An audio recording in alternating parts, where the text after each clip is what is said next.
স্বাগত নিউজ 24 সংবাদে আপনাদের সাথে আছি আমি সোহাগ বক্স। দেখছিলেন বিআরবি কেবল সংবাদ শিরোনাম। এবার বিস্তারিত। এখনো অপরিবর্তিত বিএনপি চেয়ারপারসন বেগম খালেদা জিয়ার শারীরিক অবস্থা। চিকিৎসায় এবার যুক্ত হলো ব্রিটিশ বিশেষজ্ঞ মেডিকেল টিম, যার নেতৃত্ব দিচ্ছে লন্ডনের বিশেষজ্ঞ চিকিৎসক ডক্টর রিচার্ড বিলি। বিকেলে পৌঁছানোর কথা রয়েছে চীনের বিশেষজ্ঞ চিকিৎসকদের আরেকটি দল।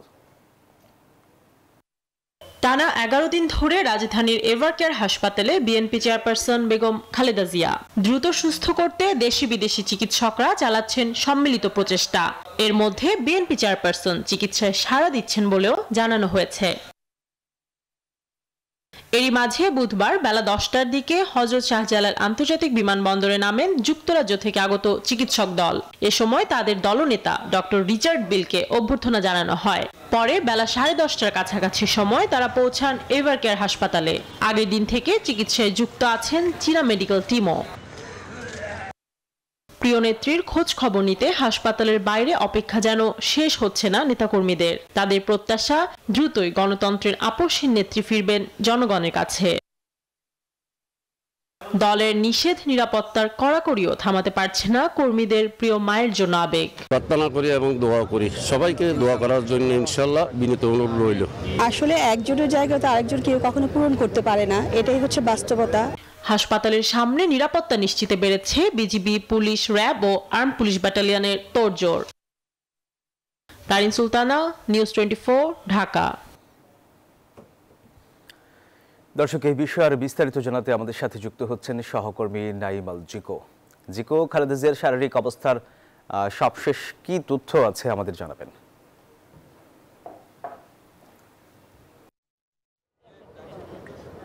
ধন্যবাদ আপনাকে। যেমনটি জানেন যে এখন পর্যন্ত কিন্তু বিএনপি চেয়ারপারসন এবং 3 বারের সাবেক প্রধানমন্ত্রী বেগম খালেদা জিয়ার শারীরিক অবস্থা এখন পর্যন্ত ঠিক আগের মতনই আছে, অর্থাৎ অপরিবর্তিত রয়েছে। তবে চিকিৎসকরা যেটি বলছেন যে ওনার চিকিৎসকরা যেই সেবাটি তাদেরকে প্রদান করছে, অর্থাৎ চিকিৎসাটি প্রদান করছে, সেটি তিনি গ্রহণ করতে পারছেন এবং তারা প্রত্যাশা করছেন যে এ যাত্রাতেও আবারও জনগণের মাঝে ফিরে আসবেন বেগম খালেদা জিয়া। এবং কিছুক্ষণ আগেই আমরা লক্ষ্য করেছি যে একজন উপদেষ্টা কিন্তু ভেতরে প্রবেশ করেছে, তবে এখন পর্যন্ত আমরা নিশ্চিত হতে পারিনি যিনি এসেছেন তার সম্পর্কে, যে কোন উপদেষ্টা আসলে ভেতরে এসেছেন। এবং যতটুকু শুনতে পেরেছি যে তিনি বেগম খালেদা জিয়ার স্বাস্থ্য বিষয়ে আসলে খোঁজ খবর নিতে এসেছেন।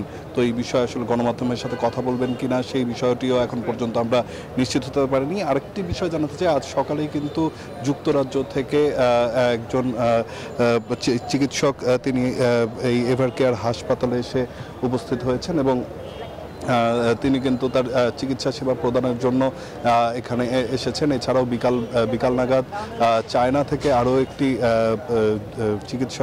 চিকিৎসকের দল তারাও এখানে আসবেন এবং তার চিকিৎসা সেবা নিশ্চিতের জন্য বিশ্বমানের চিকিৎসা যাতে এই এভারকেয়ার হাসপাতালে পাওয়া যায়, প্রদান করা যেতে পারে, সেজন্য কিন্তু সব ধরনের ব্যবস্থা গ্রহণ করা হয়েছে। এবং আরও একটি বিষয় জানাতে চাই, যেহেতু রাষ্ট্রের অতি গুরুত্বপূর্ণ ব্যক্তি হিসেবে ওনাকে অবহিত করা হয়েছে এবং সেজন্য কিন্তু এই জায়গাটিতে সব ধরনের নিরাপত্তা ব্যবস্থা কিন্তু গ্রহণ করা হয়েছে। এর মধ্যে জায়গাটিতে ব্যারিকেড দেওয়া হয়েছে, বিজিবি থেকে শুরু করে র্যাব, পুলিশ সহ প্রত্যেকটি বাহিনী কিন্তু এখানে উপস্থিত রয়েছে ওনার নিরাপত্তা সর্বোচ্চ নিশ্চিত করার লক্ষ্যে।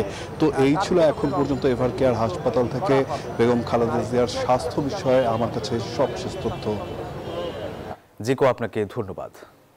ধর্মের দোহাই দিয়ে ভোট চেয়ে একটি দল মানুষের সঙ্গে প্রতারণা করছে, এমন অভিযোগ করেছেন বিএনপির স্থায়ী কমিটির সদস্য মির্জা আব্বাস। বলেন, যারা বাংলাদেশই চায়নি তারা এখন দেশ শাসন করতে চায়।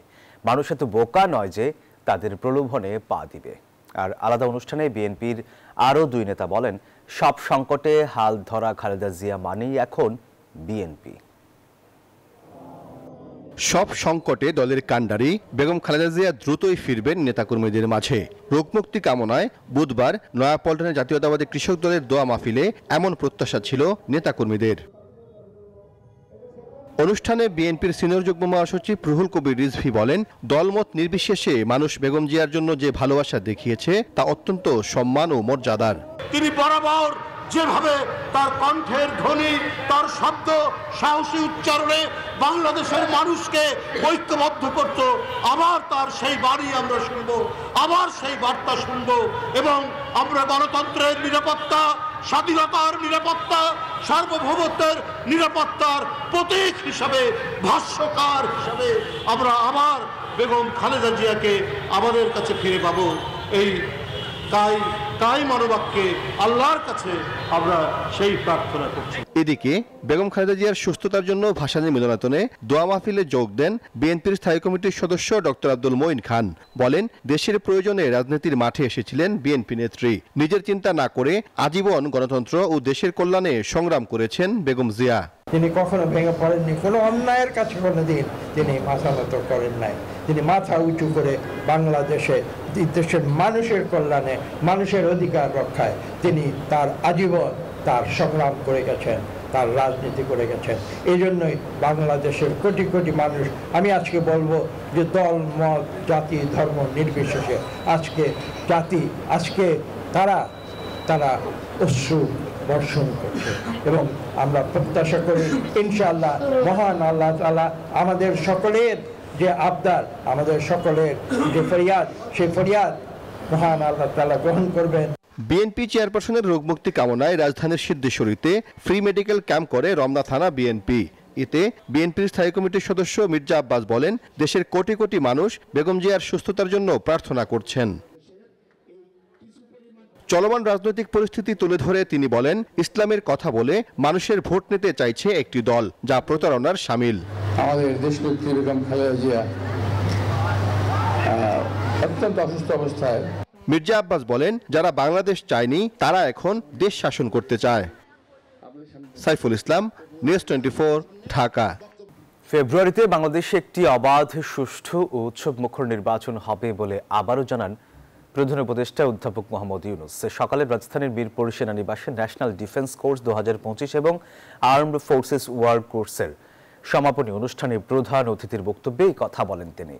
সেখানে বিএনপি চেয়ারপারসন খালেদা জিয়ার সুস্থতা কামনায় সবার দোয়া চান প্রধান উপদেষ্টা। তিনি বলেন, একটি স্বচ্ছ নির্বাচন করতে তার সরকার কাজ করছে। সফলতার সঙ্গে কোর্স সম্পন্ন করার জন্য ন্যাশনাল ডিফেন্স কোর্স 2025 এবং আর্মড ফোর্সেস ওয়ার কোর্স 2025-এ অংশগ্রহণকারী সবাইকে অভিনন্দন জানিয়ে প্রধান উপদেষ্টা বলেন, বছরব্যাপী নিষ্ঠা ও অধ্যাবসায়ের মাধ্যমে অর্জিত জ্ঞান ও অভিজ্ঞতা জাতীয় উন্নয়ন, নীতি প্রণয়ন এবং কৌশলগত সিদ্ধান্ত গ্রহণে কার্যকরী ভূমিকা রাখবে। Still will have to play a very historical role very soon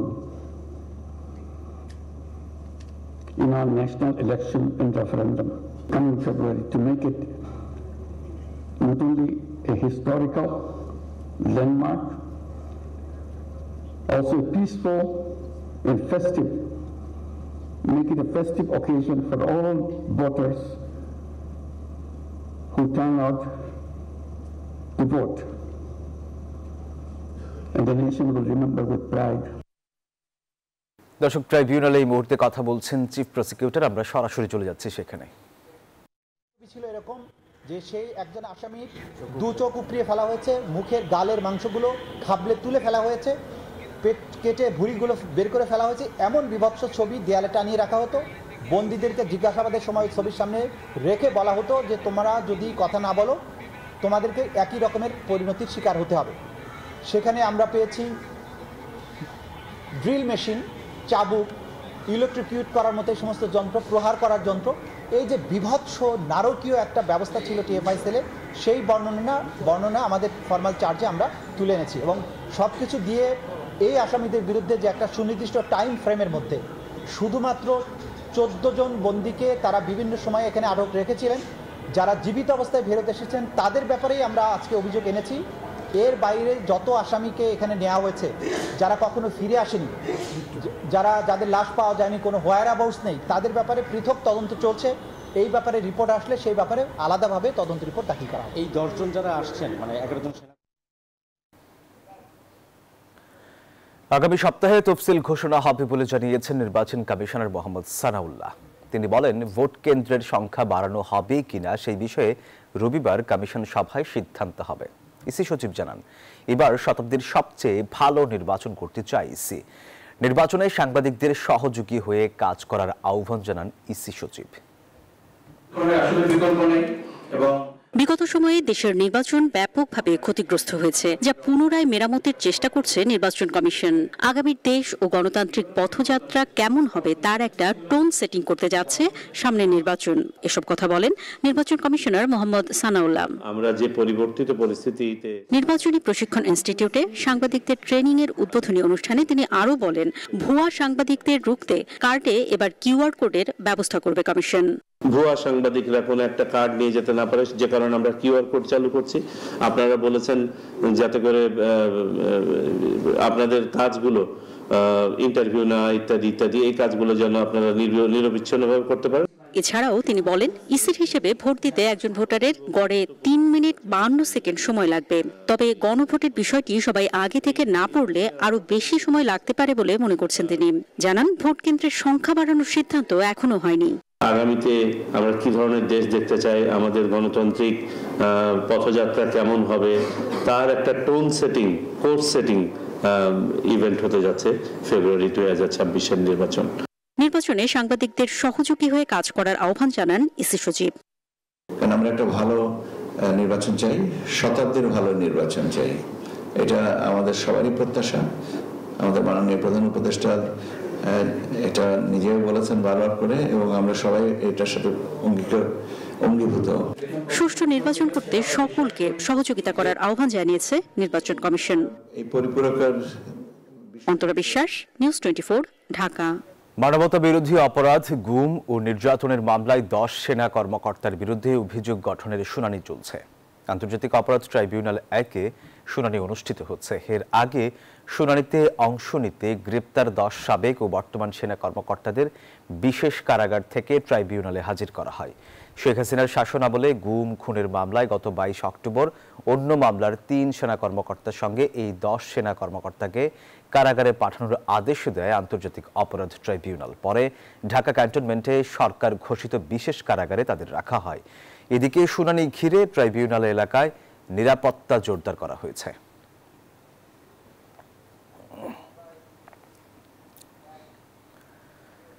doctor Mohammad ইউনূসের নেতৃত্বে গঠিত অন্তর্বর্তী সরকার গঠন ও এর শপথের বৈধতা নিয়ে আপিল বিভাগের রায় কাল। বুধবার প্রধান বিচারপতি ডক্টর সৈয়দ রিফাত আহমেদের নেতৃত্বাধীন 7 সদস্যের পূর্ণাঙ্গ আপিল বেঞ্চে রায়ের দিন ধার্য করা হয়। মঙ্গলবার শুনানিতে আইনজীবীরা জানান, জনগণের বৈধতাই সবচেয়ে বড় বৈধতা। বৈধতার ভিত্তি জনগণের আস্থা, বিশ্বাস। এর আগে 12 নভেম্বর শুনানি করেন সুপ্রিম কোর্টের জ্যেষ্ঠ আইনজীবী মোহাম্মদ মহসিন রশিদ। শুনানিতে আদালত সম্পর্কে বিরূপ মন্তব্য করায় আইনজীবী মহসিন রশিদের বিরুদ্ধে আদালত অবমাননার অভিযোগ আনেন অ্যাটর্নি জেনারেল। পরে আদালত সম্পর্কে বিরূপ মন্তব্য করায় আইনজীবী মহসিন রশিদের কাছে ব্যাখ্যা চেয়েছেন আপিল বিভাগ।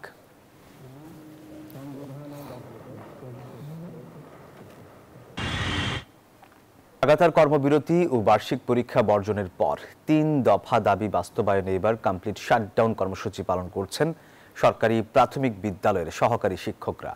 একই সঙ্গে উপজেলা ও থানা শিক্ষা অফিস কার্যালয়ের সামনে অবস্থান নিয়েছেন তারা। বুধবার থেকে সারা দেশের সব সরকারি প্রাথমিক বিদ্যালয়ে এই কর্মসূচি চলছে। শিক্ষকদের দাবি, অর্থ মন্ত্রণালয়ের বিজ্ঞপ্তির প্রতিশ্রুতি অনুযায়ী সরকারি প্রাথমিক বিদ্যালয়ের সহকারী শিক্ষকদের 3 দফা দাবি বাস্তবায়নে 22 দিন অতিবাহিত হলেও অগ্রগতি না হওয়ায় এই কর্মসূচির ডাক দেয়া হয়। দাবি না মানার কোনো যৌক্তিকতা নাই, কারণ এটা আমাদের ন্যায্য দাবি। শিক্ষকরা কিন্তু বেতন বৃদ্ধির জন্য আন্দোলন করছেন না, তারা আন্দোলন করছেন বৈষম্য নিরসনের জন্য। এখানে আমাদের দাবি খুব বেশি না, আমরা চাচ্ছি যে প্রধান শিক্ষক পরের ধাপে 11তম গেটে বেতন নির্ধারণ করা হোক। দমন পীড়নের পথ বেছে নিয়েছে বিধায় আমাদের দেয়ালে পিঠ ঠেকে গেছে। আমরা বাধ্য হয়ে আমরা আমাদের এই কর্মসূচিকে আরো জোরদার করছি। ঠাকুরগাঁওয়ে পালিত হচ্ছে পাকিস্তানি হানাদার মুক্ত দিবস। দিবসটি পালনের জন্য দেশের শ্রেষ্ঠ সন্তানদের স্মরণে শহীদ বেদিতে পুষ্পস্তবক অর্পণ করা হয়। সকালে জেলা প্রশাসনের আয়োজনে ঠাকুরগাঁও পাবলিক ক্লাব মাঠের শহীদ বেদিতে পুষ্পস্তবক অর্পণ করা হয়। শ্রদ্ধা নিবেদন শেষে 1 মিনিট নীরবতা পালন করা হয়। এছাড়া দিবসটি উপলক্ষে দিনব্যাপী নানা আয়োজন হাতে নিয়েছে জেলা প্রশাসন।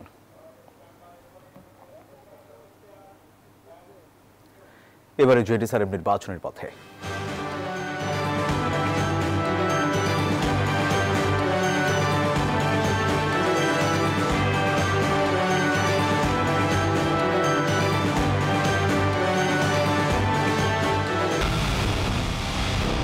পুরো দেশের মুখে হাসি ফোটাতে নিজেকে হতে হয় স্ট্রং আর মনোবল হতে হয় স্পার্ক জিরো। জেডিসিএম 25 বছরের পথ চলায় নিরাপদে রাখার প্রত্যয়ে।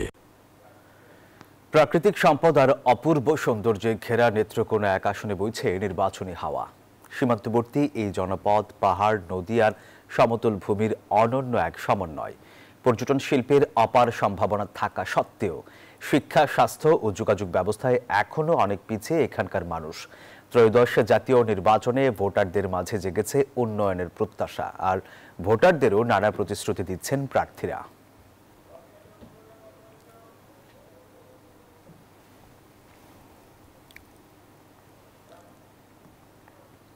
এবারে মধুমতি ব্যাংক পিএলসি অর্থ বাণিজ্য সংবাদ।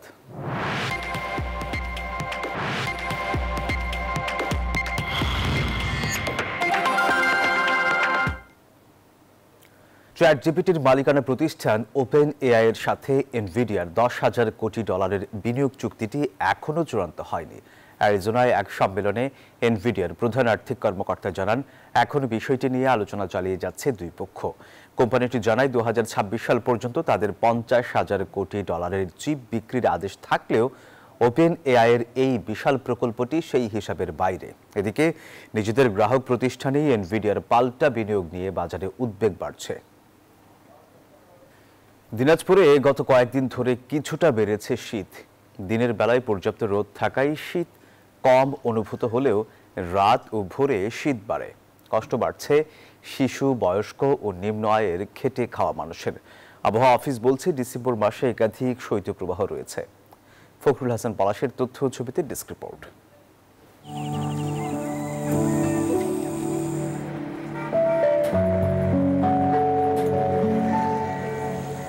ষড়ঋতুর দেশে পৌষ আসেনি এখনো, তবে সবুজ ঘাসে পড়েছে শিশিরের চাদর, আর হিমেল পরশে মিষ্টি রোদ জানাচ্ছে অগ্রহায়ণ যায় যায় আসছে পৌষ। সকাল সকাল নেমেছে টাটকা খেজুরের রস, চুমুকে চুমুকে শীতের স্বাদ দিচ্ছেন কেউ কেউ। উত্তরের জেলা দিনাজপুরে শীত আসে একটু আগে ভাগেই। কষ্ট বাড়লেও থেমে নেই জীবনযাত্রা। গরম কাপড়েই বেরিয়েছেন অনেকে। শিশুরা যাচ্ছে স্কুল, আর বয়স্করা নিচ্ছেন গরম চায়ের উষ্ণতা। প্রচুর শীত, ঠান্ডায় লোকজন বাড়াইতে পারে না, কাপড় ঠিক থাকে না, এমন অবস্থা শীত। রোদ উঠলে বাড়ছে তাপমাত্রা। সকাল ও রাতে তাপমাত্রা কমতে থাকায় শীতে কষ্ট বাড়ে শিশু ও বয়স্কদের। ঠান্ডা উপেক্ষা করেই কাজে বের হচ্ছেন শ্রমজীবী মানুষেরা। সকালে আর সন্ধ্যার পর থেকে শীত শুরু হচ্ছে। বাচ্চাদের নিয়ে একটু কষ্ট হয়, ওরা তো বুঝে না, ঠান্ডা লাগায়, জ্বর সর্দি লেগে থাকে। আবহাওয়া অফিস বলছে, এ মাসের দ্বিতীয় সপ্তাহ থেকেই শীতের তীব্রতা আরো বাড়বে। কয়েকদিন ধরে এ জেলায় সর্বনিম্ন তাপমাত্রা 14 থেকে 16 ডিগ্রি সেলসিয়াসের মধ্যে উঠানামা করছে। তবে দিনের বেলা তাপমাত্রা 28 থেকে 30 ডিগ্রি সেলসিয়াসের মধ্যে থাকলেও সন্ধ্যা থেকে তাপমাত্রা এ জেলায় ক্রমশ দ্রুত গতিতে হ্রাস পাচ্ছে। ডিসেম্বরে পুরো দস্তুর যে শীত, সেটি দেখা মিলতে পারে, সেই সাথে ডিসেম্বরে শৈত্যপ্রবাহের সম্ভাবনাও রয়েছে। গত কয়েকদিন ধরে দিনাজপুরের তাপমাত্রা 13 থেকে 14 ডিগ্রি সেলসিয়াসের মধ্যে ওঠানামা করছে। Desk report, news 24। দর্শক, এই শীতের নরম ও কোমল স্কিনের জন্য ব্যবহার করুন ভ্যাসলিন ডিপ রিস্টোর। এবার আন্তর্জাতিক সংবাদ। ইউক্রেন যুদ্ধ অবসানে মস্কোর ক্রেমলিনে ভ্লাদিমির পুতিনের সঙ্গে বৈঠক করেছেন ডোনাল্ড ট্রাম্পের বিশেষ দূত স্টিভ উইটকফ ও জামাতা জ্যারেড কুশনার। তবে এই আলোচনায় শান্তি চুক্তির বিষয়ে কোনো সমঝোতা হয়নি বলে জানিয়েছে রাশিয়া। বৈঠকের আগে ইউরোপকে কড়া হুঁশিয়ারিও দিয়েছেন পুতিন। ট্রাম্প সংঘাত নিরসনকে জটিল আখ্যা দিলেও যুক্তরাষ্ট্রের আগ্রহ দেখে কিছুটা আশাবাদী ইউক্রেনের প্রেসিডেন্ট ভলোদিমির জেলেনস্কি। সময় হলো আরো একটা বিরতির, সাথেই থাকুন।